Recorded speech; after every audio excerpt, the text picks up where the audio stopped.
tak merasa bangga. Orangnya ramah tamah, berbudi bahasa.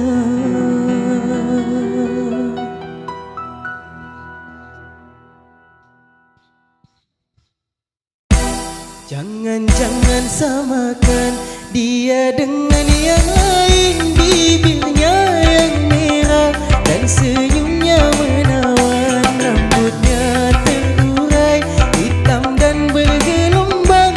Dialah milikku, tempat berkasih sayang milikku seorang.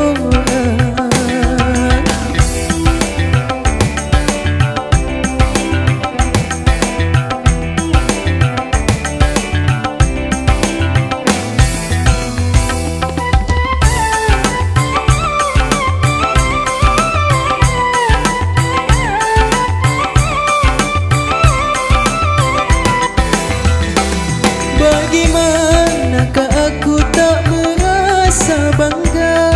Orangnya ramah tamah, berbudi bahasa.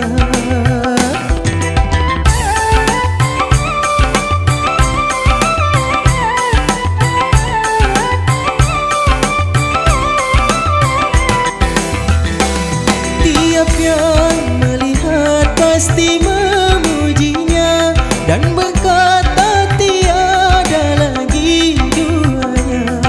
Oh sungguh beruntung, aku bahagia.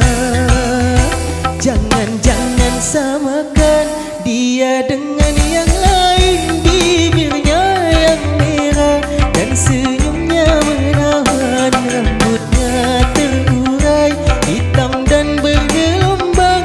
Dialah milikku, tempat berkasih sayang milikku seorang.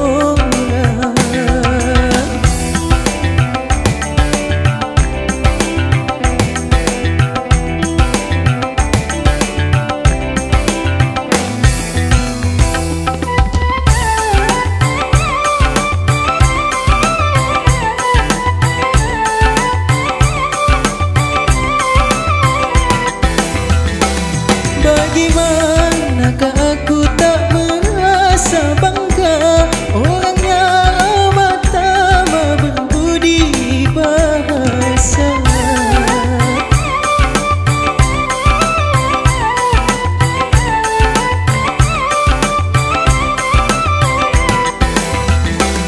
Tiap yang melihat pasti memujinya dan berkata tiada lagi duanya. Oh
dia dengan yang